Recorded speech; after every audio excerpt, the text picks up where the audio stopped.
এই অমন করে তাকিয়ে কি দেখেন? পরি দেখি। আপনি আবার পরী কোথায় দেখতে পাচ্ছেন? আমার সামনেই তো আছে, যাকে আমি জড়িয়ে ধরে রেখেছি। আপনি কিন্তু একটু বাড়িয়ে বাড়িয়ে বলছেন। আরে বাবা না, তুমি আয়নায় কখনো নিজের চেহারাটা দেখেছো? দেখোনি? যদি একটাবার দেখতে তাহলে নিজেই নিজের প্রেমে পড়ে যেতে। ইস, কি সব কথা বলেন? এমনটা কখনো হয় নাকি?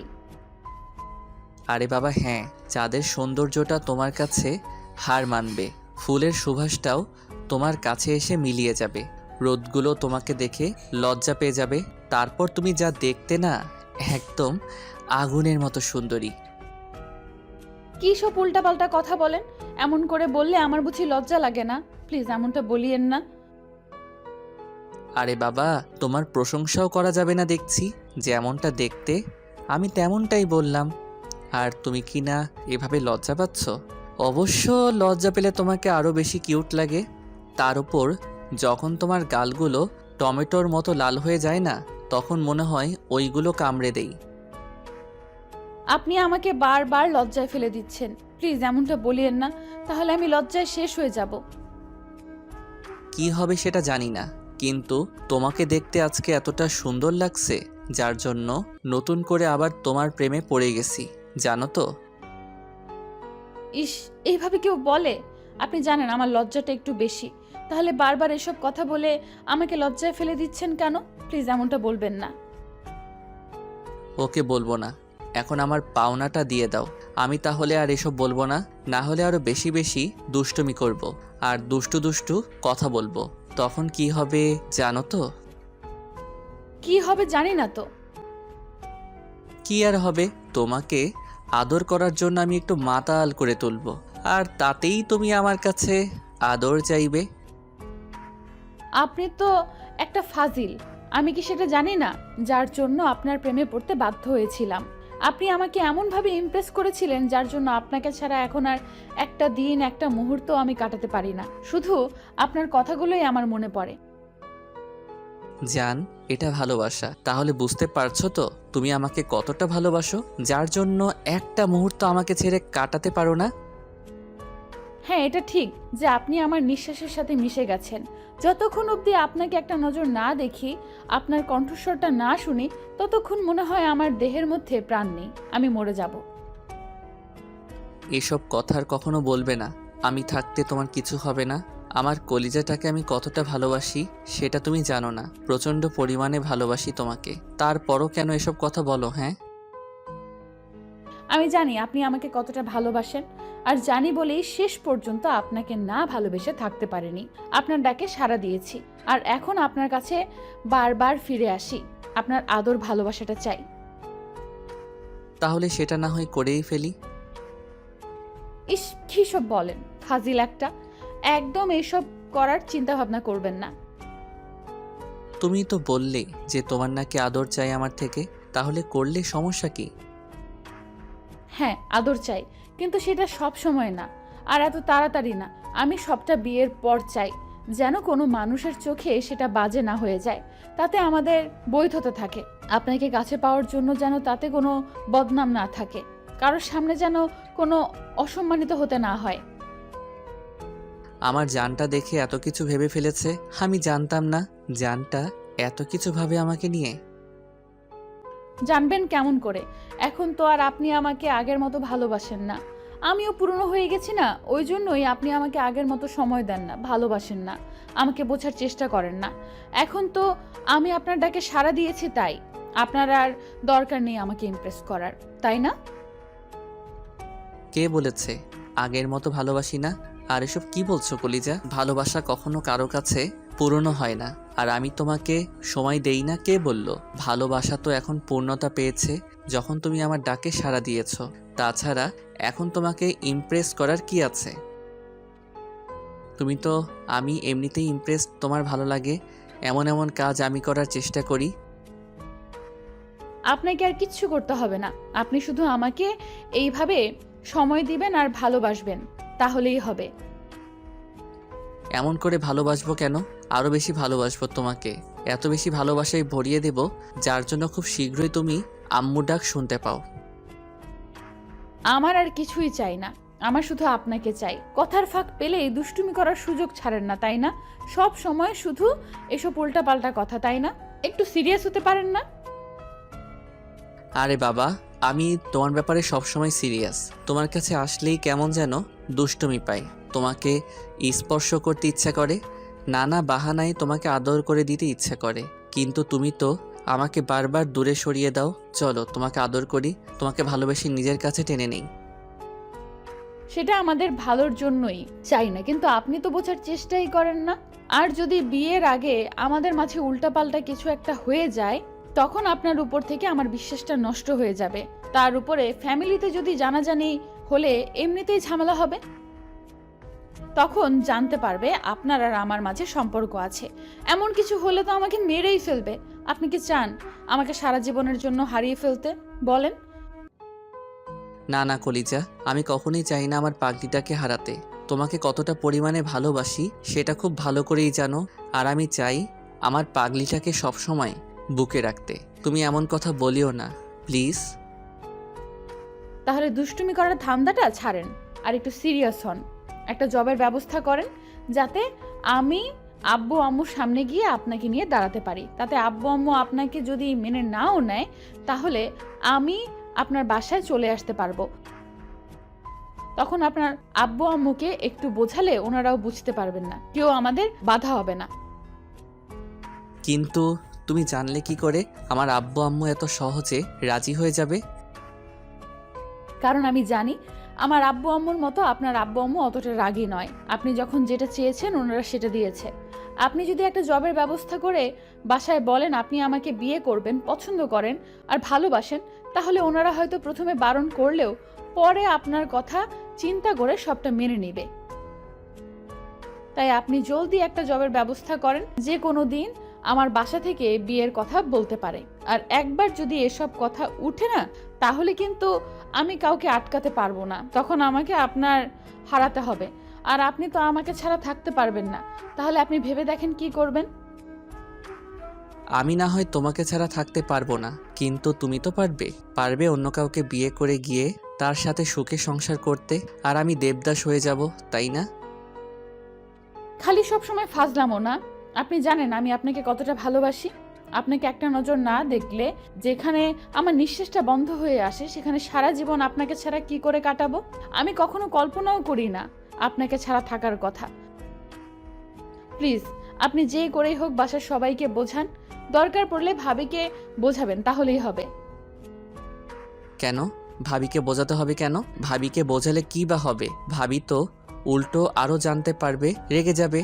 যখন শুনতে পাবে তার বান্ধবীর বোনের সাথে আমি চুটিয়ে প্রেম করছি, তখন তো ভাবি আমার উপর প্রচণ্ড পরিমাণে রেগে যাবে। কেন রেগে যাবে? আপনি তো আর ওনার বোনের সাথে প্রেম করছেন না, তার বান্ধবীর বোনের সাথে প্রেম করছেন। তাহলে এতে রাগ করার কি আছে? সমস্যাটা তো ওখানেই। ভাবি তার বোনের সাথে আমাকে কথা বলতে বলেছিল। আমি তো ওনার বোনকে পছন্দ করি না, কারণ ভাবির বোন মডার্ন মেয়েদের মতো কিসব উল্টাপাল্টা কাপড় চোপড় পরে, যেগুলো আমার ফ্যামিলির কেউই পছন্দ করে না। ভাবি বারবার আমাকে তার বোনের সাথে দেখা করতে কথা বলতে বলেছে। মেয়েটা একটু লুচু টাইপের, তাই আমার ওকে তেমন পছন্দ হয় না। তাহলে কেমন মেয়ে পছন্দ হয় আপনার? কেমন মেয়ে পছন্দ হয় তুমি জানো না? তোমার মতো সাংসারিক আর সুন্দর কিউট বউ টাইপের একটা মেয়েকে পছন্দ হয়, যে সবসময় আমার আব্বু আম্মুকে ভালোবাসবে, আমাকে সবসময় ভালোবাসবে, আমার কথার অবাধ্য হবে না, সব সময় আমাকে নিজের মতো করে গুছিয়ে রাখবে, মাঝে মধ্যে রাগ করবে, তারপর ভালোবাসা দিবে, আর রাতে ঘুম পাড়িয়ে দিবে, দিনে খাইয়ে দিবে, অফিসে যাওয়ার পর ফোন করে বলবে আমিও পৌঁছেছি কিনা। জাস্ট এইটুকুই, এর থেকে বেশি আমার তোমার কাছ থেকে কিছু চাই না কলিজা। আপনি বুঝলেন কি করে আমি সাংসারিক? সবাই তো বলে আমি নাকি একটা পিচ্চি। আমার বিয়ের বয়স হয়নি, আর আপনার সাথে আমার বিয়েটা যদি হয়, আব্বু আম্মুকে আমি কতটুকু ভালোবাসতে পারবো জানি না, কিন্তু আমার আব্বু আম্মুর পরের স্থানগুলো ওনাদের হবে। আমি চেষ্টা করব ওনাদেরকে নিজের মতো করে আপন করে নেওয়ার। আর আপনাকে কখনো আমার ভালোবাসার কমতি বুঝতে দিব না। যদি মৃত্যুর আগ পর্যন্ত আপনাকে বুকে আগলে রাখতে হয়, তারপরেও আপনাকে বুঝতে দিব না আমি আপনাকে কতটা ভালোবাসি। তুমি সবসময় এসব উল্টাপাল্টা কথা বলো, আর একবার যদি এসব কথা বলো না, তাহলে কিন্তু আমি তোমার উপর প্রচণ্ড রাগ করব কলিজা। এই না, আর কখনো বলবো না। প্লিজ আপনি রাগ করবেন না। আচ্ছা ঠিক আছে, আপনি আমাকে এইভাবে জড়িয়ে ধরে রাখেন, আমি আর কোনো কথা বলবো না, কেমন? রিয়াজ মিথিলার কথায় উত্তর দেওয়ার আগে আপু আম্মু ভাইয়া ভাবি সবাই ওদের সামনে চলে আসে। এমন কিছু দেখেই দুজনেই অনেকটা ভয় পেয়ে যায়। তাই মিথিলা ওকে ছেড়ে দিয়ে কিছুটা দূরে সরে দাঁড়ায়। রিয়াজ পুরো চুপসে গেছে। এবার আব্বু এসে রিয়াজের সামনে দাঁড়ালো আর বলল, ভয় পেও না, আমরা সবটা অনেক আগে থেকেই জানি। তোমার ভাবি আমাদের সবটা বলেছে। তার বান্ধবীর বোনের সাথে তুমি প্রেম করছো। আব্বু, আমি তোমাদের সবটা বলতে চেয়েছিলাম, কিন্তু আমি তো এখনও কিছুই করি না। তাই ভেবেছিলাম যদি একটা জবের ব্যবস্থা করতে পারি তাহলে বলবো আমি মিথিলাকে ভালোবাসি, ওকে বিয়ে করতে চাই, কিন্তু সেই সাহসটা আমার হয়ে উঠেছিল না। তাতে কি, তুমি তো ভাবো আমরা অনেক রাগী আর কঠোর। আব্বু তুমি তো জানো, তুমি জীবনে চেয়েছো এমন কোনো জিনিস ছোটবেলা থেকে আজ অবধি পাওনি। সেটা কখন হয়েছে? আর আমাদের তোমার প্রতি আস্থা আর বিশ্বাস আছে যে আমার ছেলেটা আর যাই হোক কোনো অন্যায় কাজ করতে পারে না।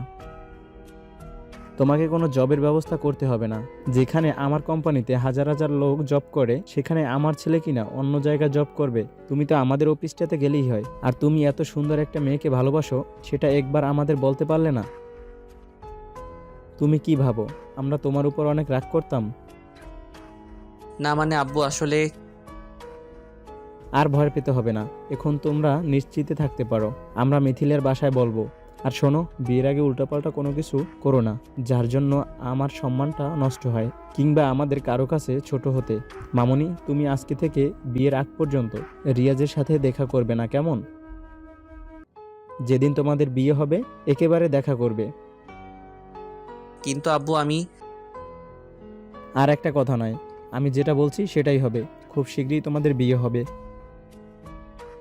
আব্বুর কথায় রিয়াজ অস্বস্ত হলো, কারণ আব্বু ওকে কোনোদিন হতাশ করেনি। সেদিনের পর থেকে একটি সপ্তাহ মিথিলা আর রিয়াজের সাথে কোনো যোগাযোগ করলো না, কথা বলল না। কারণ আব্বু ওকে বারণ করে দিয়েছিল মিথিলা রিয়াজের সাথে যেন কোনো যোগাযোগ না করে। এক সপ্তাহের মধ্যে ওদের বিয়েটাও খুব দমদম শহীদ হয়ে যায়। রিয়াজ ভাবতেও পারেনি এত সহজে মিথিলাকে পেয়ে যাবে।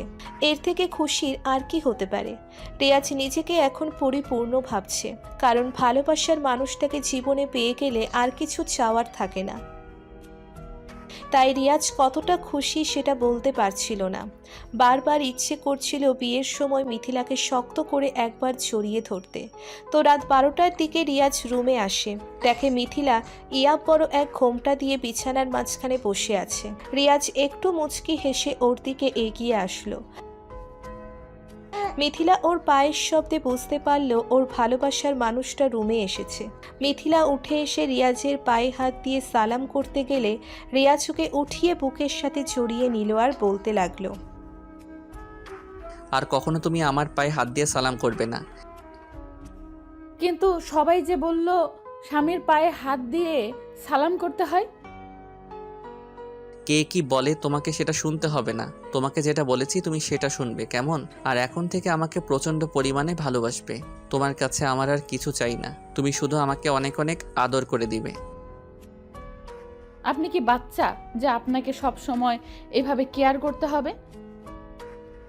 বাচ্চা হলে যে তাকে কেয়ার করতে হয় আর বাচ্চা না হলে কেয়ার করা যায় না, সেটা কে বললো তোমায়? আমি আমার বউটার কাছে চেয়েছি, তুমি দিবে নাকি? তোমার এইটুকু ভালোবাসতে আমাকে সমস্যা? আরে বাবা না, আপনার পাগলামিগুলো তো আমার কাছে ভালোই লাগে। আপনি যখন আমার সাথে দুষ্টুমি করেন তখন আমার বারবার মনে হয় যেন আপনি আরও দুষ্টুমি করতে থাকেন। একটু দুষ্টুমিটা যেন বাড়াবাড়ি না হয়ে যায়, সেই জন্যই কিছু বলতে পারি না। তাহলে আর কি, এখন তো লাইসেন্সটা পেয়ে গেছি, বাড়াবাড়ি হয়ে গেলে আবার তেমন কোনো সমস্যা নেই। তাহলে দেরি করছেন কেন? বাড়াবাড়িটা করেই ফেলেন। আমি চাই আজকে আপনি বাড়াবাড়ি করেন, যেন আমাদের মাঝে সেই সম্পর্কটা হয় যেটা আপনাকে আমি বিয়ের আগে দিতে পারিনি। এখন যেন আপনি আমাকে ভালোবেসে নিজের বুকে আগলে রাখেন। আমার আদর পাওয়ার তোমার এত ইচ্ছা, সেটা আগে বলনি তো।